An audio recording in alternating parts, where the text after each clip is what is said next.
Welcome everyone, Costin here with a guide on how to get Harry Potter and the Prisoner of Azkaban, the PC version, running on a modern system. I've had problems, other people have problems from what I've read, so this is a quick short guide on how to do that, and really just for me to remember if I ever want to play this game again so I don't have this problem. I've had this problem actually several times when I've tried playing this game in the past, last couple of years really.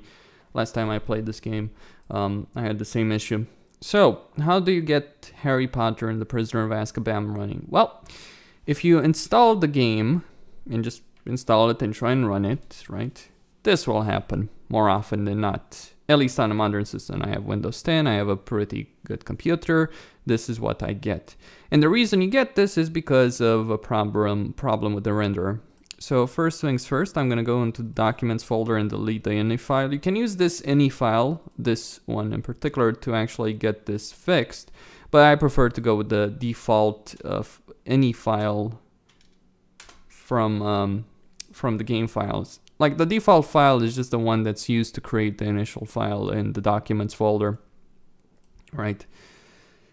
Now, there are two methods to fix this issue. One is to switch to OpenGL. The problem with that is, well, you're likely gonna end up in with the same problem that I had later on in the game, whereby the game will likely crash on you at a certain point. For me, it was with regards to the Dementors. But if you wanna try and risk it with OpenGL, what you do is take this. You look at this line, you find this line in engine, and remove this symbol, switch it here, right? Because that means, if there's no symbol there, then that means you've got DirectX as the rendering tool. If you switch it around, you switch it to OpenGL. But there are some problems. There's problems while tapping with the game, for instance. There's problems in terms of getting into a crash loop if you, or constant crashing at one particular point of the game. For me, it was when I got to the point where Harry was about to start learning about Dementors. That's when I started getting that issue, so quite annoying. So how do you fix it? Well, simple is you go and you find this, right, hold on, right here.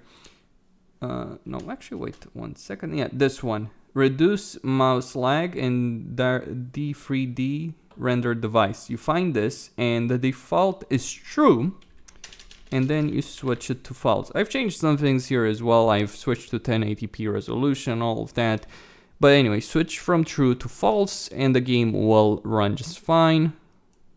There might be some problem if I switch it to 1080p. Actually, just to show you how to get it running in 1080p, because the resolution of the game doesn't support that. You go, hold on, 1080. You go to Windows Client, and you have the resolution here, 1920 by 1080. That's how it works. You can't set it in the game. You can change options in the game, though, no problem, without affecting the resolution. So if you want to switch inputs or all that, you can do that, no problem.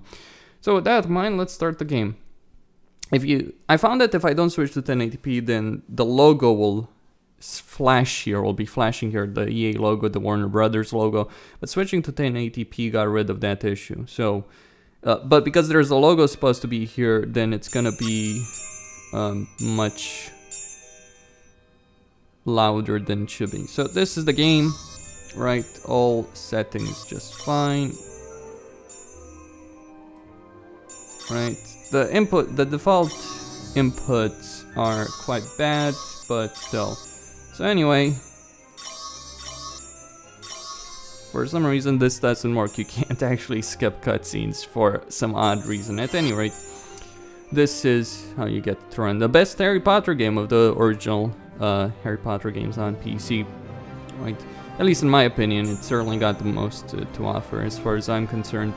So yeah, that's how you get it to run. So if I start the new game here, just to prove a point. Right, 1080p.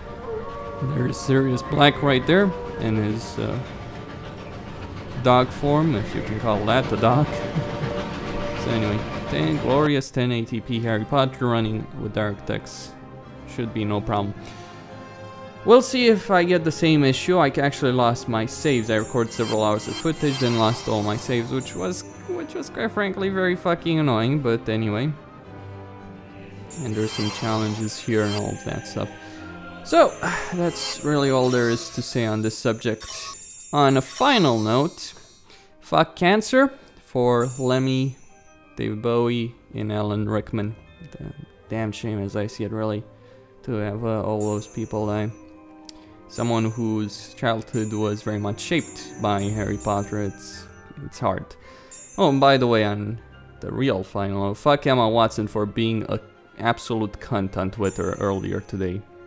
That's just my stance on it. I won't say why, you can check that out yourself. Anyway,